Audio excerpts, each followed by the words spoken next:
Hello guys, welcome to Impulse. So നമ്മൾ നോക്കാൻ പോകുന്നത് കാർബോഹൈഡ്രേറ്റ് മെറ്റാബോളിസം, അതിൽ ഗ്ലൂക്കോനിയോജെനസിസും ഡയബറ്റീസും ആണ്. സോ ഓൾറെഡി നിങ്ങൾക്ക് ഡയബറ്റീസ് എന്താണെന്നുള്ളത് അറിയാം. സോ അത് ഞാൻ ബേസിക്കലി കൂടുതലായിട്ട് എക്സ്പ്ലെയിൻ ചെയ്യുന്നുണ്ടാവില്ല. സോ ഗ്ലൂക്കോനിയോജെനസിസ് ആയിരിക്കും പറയാം. ഡയബറ്റീസ് നമ്മൾ പാത്തോഫിസിയോളജിയിൽ പറയുന്നുള്ളത് കൊണ്ട് വലിയ പ്രശ്നമില്ല. സോ ഫസ്റ്റ് ഓഫ് ഓൾ അറിയേണ്ടത് Cori cycle, liver and muscle cooperation അറിയണം. So muscle glycogen to lactate during strenuous exercise, നിങ്ങൾ ഭയങ്കരമായിട്ട് ഹെവി എക്സസൈസ് ചെയ്യുന്ന സമയത്തുണ്ടെങ്കിൽ മസിലിലെ ഗ്ലൂക്കോജൻ കൺവേർട്ട് ചെയ്ത് ലാക്റ്റിക് ആസിഡായിട്ട് മാറും. അത് മാറുള്ള കാരണം എന്താ വെച്ചാൽ ഇനാഡിക്വേറ്റ് ആയിട്ടുള്ള ഓക്സിജൻ കിട്ടാത്തതുകൊണ്ടായിരിക്കും. ഇപ്പം നിങ്ങൾ ഭയങ്കരമായിട്ട് ഓടുവാണ്, ചാടുവാണ്, അപ്പോൾ പ്രോപ്പറായിട്ടായിരിക്കില്ല നിങ്ങളുടെ ഓക്സിജൻ്റെ അളവ് നിങ്ങളുടെ ബോഡിയിൽ ഉണ്ടാവുക. ആ സമയത്ത് എന്ത് ചെയ്യുന്നു, മസിലിലെ ഗ്ലൂക്കോജൻ ലാക്റ്റിക് ആസിഡായിട്ട് കൺവേർട്ട് ആവും. ഇനി ലാക്റ്റേറ്റ് ടു ലിവർ, ലാക്റ്റേറ്റ് പിന്നെ ഫെർദർലി എന്ത് ചെയ്യുന്നു, മസിലിൽ നിന്ന് പുറത്ത് വന്നതിന് ശേഷം ലിവറിലേക്ക് പോകുന്നു, ബ്ലഡ് സ്ട്രീംസിലൂടെ ലിവറിലേക്ക് പോകുന്നു. ഇനി ലിവർ ഗ്ലൂക്കോനിയോജെനസിസ് ആണ്. ലിവറിൽ വെച്ചിട്ട് ലാക്റ്റേറ്റ് ഓക്സിഡൈസ് ചെയ്ത് പൈറുവേറ്റ് ആയിട്ട് ഗ്ലൂക്കോനിയോജെനസിസ് ആയി ഗ്ലൂക്കോസ് ആയിട്ട് മാറുന്നു. എന്ത് ചെയ്യുന്നു, ലിവറിൽ ലാക്റ്റേറ്റ് ഓക്സിഡൈസ് ചെയ്ത് പൈറുവേറ്റ് ആയിട്ട് undergo gluconeogenesis to form glucose ഉണ്ടാക്കാൻ വേണ്ടി എന്ത് ചെയ്യുന്നു, ഗ്ലൂക്കോനിയോജെനസിസ് വഴി ഗ്ലൂക്കോസ് ഉണ്ടാക്കുന്നു. ഇനി ഗ്ലൂക്കോസ് ടു മസിൽ, ഗ്ലൂക്കോസ് എന്ത് ചെയ്യുന്നു, വീണ്ടും ബ്ലഡ് സ്ട്രീംസിലേക്ക് വരികയും അങ്ങനെ അത് മസിലിൽ വരികയും അങ്ങനെ ഇന്ന് വീണ്ടും ഗ്ലൂക്കോജൻ സ്റ്റോർ ചെയ്യുന്നു. അപ്പം നമ്മുടെ മസിൽ ഉണ്ടായിരുന്ന ഗ്ലൂക്കോജൻ പുറത്തേക്ക് കാരണമാകുന്നത് ഓക്സിജൻ ഇല്ല എന്നുള്ള കാരണമാണ്. ഓക്സിജൻ ഇല്ലാത്തത് കൊണ്ട് തന്നെ ഗ്ലൂക്കോസ് ലാക്റ്റേറ്റ് ആവുകയും ലാക്റ്റേറ്റ് ലിവറിൽ പോവുകയും ലിവറിൽ വെച്ച് ഗ്ലൂക്കോനിയോജൻസ് വീണ്ടും നടക്കുകയും അങ്ങനെ ഗ്ലൂക്കോസ് ഉണ്ടാവുകയും വീണ്ടും റിപ്ലേസ് ചെയ്യുന്നു എന്നുള്ളതാണ്. ഇതിനെയാണ് നമ്മൾ കോറി സൈക്കിൾ എന്ന് പറയാം. ലിവർ ആൻഡ് മസിൽ കോപ്പറേഷൻ ആണ്. ഇനി ഡയബറ്റിസ് മെൽറ്റസ്, ഓൾറെഡി ഡയബറ്റിസ് മെൽറ്റസ് അറിയാം. നമുക്ക് ബേസിക്കലി കാർബോഹൈഡ്രേറ്റ് മെറ്റബോളിസം കാരണമാണ് ഡയബറ്റിസ് മെൽറ്റസ് ഡിസോർഡർ ഉണ്ടാവുന്നത്. ലാർജ് വോളിയം ഓഫ് ഗ്ലൂക്കോസ് നമ്മൾ യൂറിൻ വഴി പോകുന്നു എന്നുള്ളതാണ്. സോ ടൈപ്പ് 1, ടൈപ്പ് 2 ഉണ്ട്. സോ ടൈപ്പ് 1 ഡയബറ്റീസ് എന്ന് വെച്ചാൽ നമുക്ക് എയർലി വൺസെറ്റ് എന്ന് പറയും. അത് നമുക്ക് പെട്ടെന്ന് നമുക്ക് ലൈഫിലൊക്കെ കണ്ടുപിടിക്കാൻ പറ്റുന്ന, അല്ലെങ്കിൽ നമുക്ക് പെട്ടെന്ന് കൂടുതലും ആൾക്കാരിൽ കണ്ടുവരുന്നൊരു കണ്ടീഷനാണ് ടൈപ്പ് 1 എന്ന് വേണമെങ്കിൽ പറയാം. So type 1 diabetes being early in life and quickly become severe. So നമുക്ക് വളരെ കുഞ്ഞു പ്രായത്തിൽ തന്നെ കാണാറുണ്ട്, എന്നാൽ സിവിയർ ആവാറുണ്ട്. ഇൻസുലിൻ ഡിപ്പെൻഡൻസി, അതായത് it require insulin therapy and careful life long control to balance between glucose intake and insulin dose. So ഇവിടെ ഇൻസുലിൻ എടുക്കേണ്ട ആവശ്യം വരാറുണ്ട്. സോ ഗ്ലൂക്കോസ് നോക്കണം, നമ്മൾ ഇൻസുലിൻ നോക്കണം. ഏറ്റവും കൂടുതൽ ആൾക്കാരിൽ മിക്കവാറും നമ്മൾ കണ്ടുവരുന്ന ടൈപ്പ് 1 തന്നെയാണ് എന്നുള്ളതാണ്.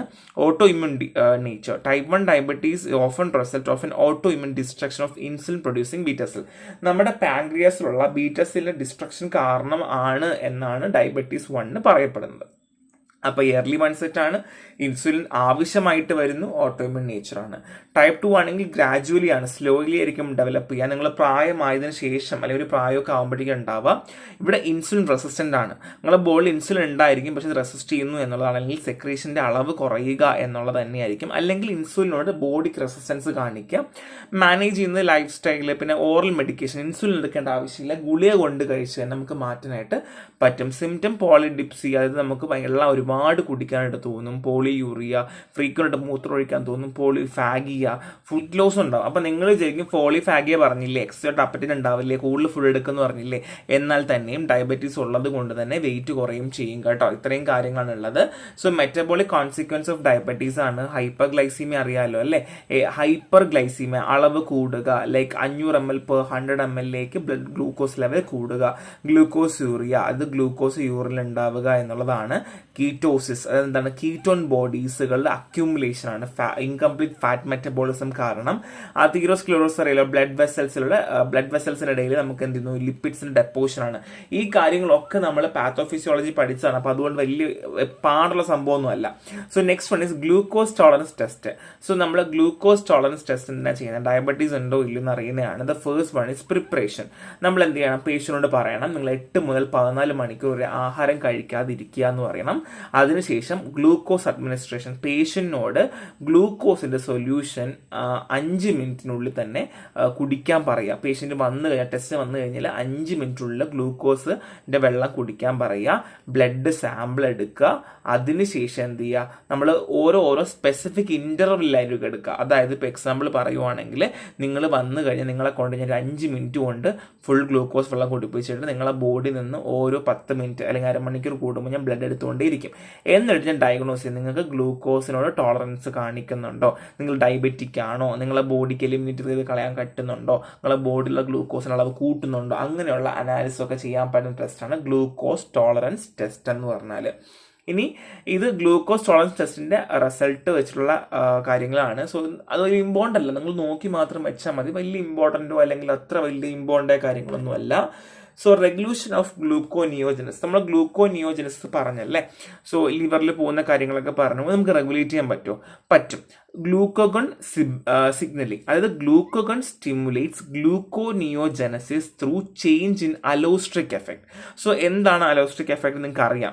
സോ അലോസ്ട്രിക് എഫക്ട് വഴി നമുക്ക് ചേഞ്ച് ചെയ്ത് കഴിഞ്ഞാൽ എന്ത് ചെയ്യാം, അല്ലെങ്കിൽ മോഡിഫൈ ചെയ്ത് കഴിഞ്ഞാൽ, ഇപ്പോൾ എക്സാമ്പിൾ ഓൾറെഡി ഇപ്പോൾ നമ്മൾ ഒരു സൈറ്റ് ഉണ്ട്, ആ സൈറ്റിൽ വന്നിട്ട് ഒരു സാധനത്തിന് വന്നിരുന്നാൽ മാത്രമേ എന്ത് ചെയ്യുള്ളൂ, ലൈക്ക് ഓൾറെഡി എൻസൈം സബ്സ്ട്രേറ്റ് ആക്ഷനൊക്കെ ഓർമ്മയുണ്ടല്ലോ അല്ലേ, എന്നാൽ മാത്രമേ നമുക്ക് എന്ത് കിട്ടുള്ളൂ, പ്രോപ്പറുള്ള എഫക്റ്റ് ഉള്ളൂ. അപ്പോൾ നമ്മൾ അലോസ്ട്രിക് എഫക്റ്റ് കൊടുക്കുവാണ് അല്ലെങ്കിൽ നമ്മൾ മോഡിഫൈ ചെയ്യുവാണ് എന്നുണ്ടെങ്കിൽ എന്ത് ചെയ്യാം, റെഗുലേറ്റ് ചെയ്യാൻ പറ്റും. ഇനി സബ്സ്ട്രെയിൻ്റെ അവൈലബിലിറ്റി.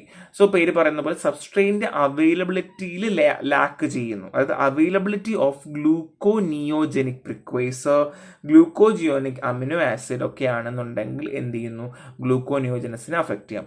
ഇനി അലോസ്ട്രിക് ആക്ടിവേഷൻ ആണ്. Acetyl CoA allosterically activate pyruvate carboxylase during fasting promoting gluconeogenesis. നമ്മൾ ഫാസ്റ്റ് ചെയ്യുമല്ലോ, ആ സമയത്ത് ഗ്ലൂക്കോനിയോജനസ് പ്രൊമോട്ട് ചെയ്യും. അത് എങ്ങനെയാന്ന് വെച്ചാൽ അസിറ്റിൽ CoA അലോസ്ട്രിക് ആക്ടിവേറ്റ് ചെയ്യും. എന്ത് ചെയ്യും, ഒന്നുകൂടെ പറയാം, അസിറ്റിൽ CoA അലോസ്ട്രിക്കലി എന്ത് ചെയ്യുന്നു, ആക്ടിവേറ്റ് ചെയ്യും. ആരെ? പൈറുവേറ്റ് കാർബോക്സിലേസിനെ എന്ത് ചെയ്യും, പൈറുവേറ്റ് കാർബോക്സിലേസിനെ ആക്ടിവേറ്റ് ചെയ്യുകയും അങ്ങനെ എന്ത് ചെയ്യുന്നു, ഗ്ലൂക്കോനിയോജനസിസ് പ്രൊമോട്ട് ചെയ്യുന്നു എന്നുള്ളതാണ്. അപ്പോൾ എന്തൊക്കെ പറഞ്ഞു? First one is gluco signalling ആണ്. ഞാൻ പറഞ്ഞു അലോസ്ട്രിക് എഫക്റ്റ് കാരണം എന്ത് ചെയ്യാം, മോഡിഫിക്കേഷൻ കാരണം സ്റ്റിമുലേറ്റ് ചെയ്യാം. ഇനി സബ്സ്ട്രേറ്റ് അവൈലബിലിറ്റി ഞാൻ പറഞ്ഞു, അതായത് ഓൾറെഡി പറഞ്ഞതുപോലെ അവൈലബിലിറ്റി ഓഫ് ഗ്ലൂക്കോജനിക് പ്രിക്വേഴ്സർ ഒക്കെയാണ്. രണ്ട് അലോസ്ട്രിക് ആക്ടിവേഷൻ ആണ്. അസിൽ CoA എന്ത് ചെയ്യാം, പൈറുവേറ്റ് കാർബോക്സിലിക്കിനെ ഫാസ്റ്റിംഗ് സമയത്ത് ആക്ടിവേറ്റ് ചെയ്യുകയും അങ്ങനെ ഗ്ലൂക്കോനിയോജനസിനെ പ്രൊമോട്ട് ചെയ്യുന്നു എന്നുള്ളതാണ് കേട്ടോ.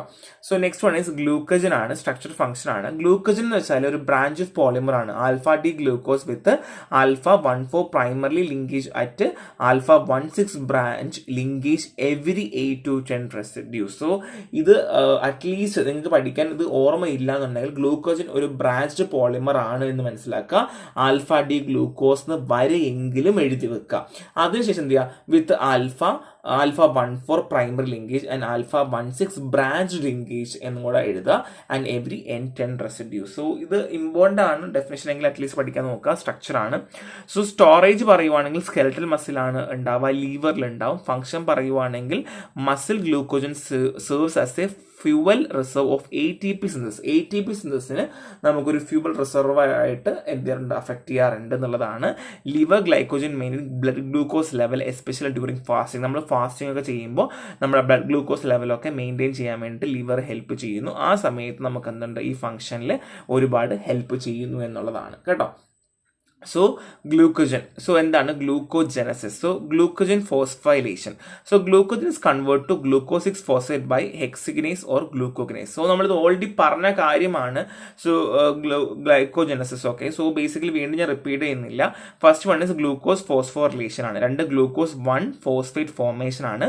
Glucose 6 phosphate convert to glucose 1 phosphate by phosphoglucomutase.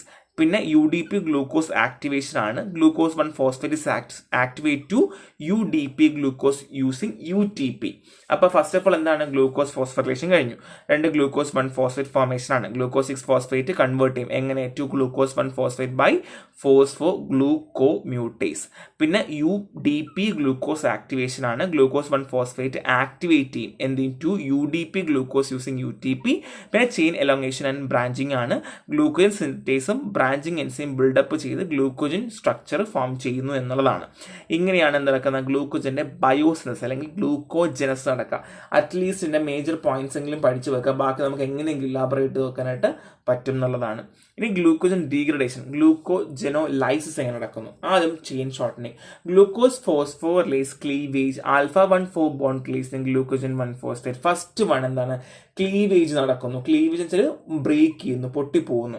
പിന്നെ ബ്രാഞ്ച് റിമൂവ് ചെയ്യും. പിന്നെ എന്ത് ചെയ്യും? എൻസൈംസ് ആണെങ്കിൽ ഡീ ബ്രാഞ്ചിങ് ചെയ്യും. α16 ബ്രാഞ്ചസ് ഇല്ല, എന്നെ ഡീ ബ്രാഞ്ച് ചെയ്ത് ഫ്രീ ഗ്ലൂക്കോസ് പ്രൊഡ്യൂസ് ചെയ്യുന്നു. പിന്നെ ഗ്ലൂക്കോസ് 6-ഫോസ്ഫേറ്റ് ഫോർമേറ്റ് ചെയ്യും. അതായത് ഫോസ്ഫോ ഗ്ലൂക്കോ മ്യൂട്ടേസ് എന്ത് ചെയ്യുന്നു? ഗ്ലൂക്കോസ് 1-ഫോസ്ഫേറ്റിനെ ഗ്ലൂക്കോസ് 6-ഫോസ്ഫേറ്റ് ആയിട്ട് കൺവേർട്ട് ചെയ്യും. ഒന്നുകൂടെ പറയാം, ഫോസ്ഫോ ഗ്ലൂക്കോ മ്യൂട്ടേസ് നിന്നും ഗ്ലൂക്കോസ് 1-ഫോസ്ഫേറ്റ് ടു ഗ്ലൂക്കോസ് 6-ഫോസ്ഫേറ്റിനെ കൺവേർട്ട് ചെയ്യുന്നു. പിന്നെ ഗ്ലൂക്കോസ് റിലീസാണ്, ലിവറിൽ ഗ്ലൂക്കോസ് റിലീസ് ചെയ്യുന്നു എന്നുള്ളതാണ്, ഫ്രീ ഗ്ലൂക്കോസ് റിലീസ് ചെയ്യുന്നു. അങ്ങനെ ഗ്ലൂക്കോജൻ ഡീഗ്രഡേഷൻ നടക്കുന്നത് ഈ ഒരു രീതിയിലാണ്.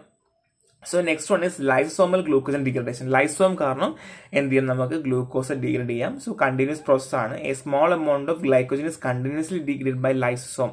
നമ്മളെ ബോഡിയിലെ ലൈസോം വെച്ചിട്ട് കുറച്ച് എമൗണ്ട് കണ്ടിന്യൂസ്ലി ഡീഗ്രേഡ് ചെയ്തുകൊണ്ടിരിക്കാം, അല്ലെങ്കിൽ ഡീഗ്രേഡ് ചെയ്തുകൊണ്ടിരിക്കുവാണ് കേട്ടോ. Unknown process. The exact purpose of this pathway is not fully understood. എന്തുകൊണ്ടാണ് നമ്മളെ ബോഡിയിൽ ലൈസോം തന്നെ ഗ്ലൂക്കോജനെ ഡീഗ്രേഡ് ചെയ്യേണ്ട ആവശ്യമുണ്ടോ ഇല്ലയോ എന്നുള്ളത് ഇപ്പോഴും നമുക്കറിയില്ല. So enzyme deficiency. Lack of α1,4 glucosidase lead to glucogen accumulation in lysosome.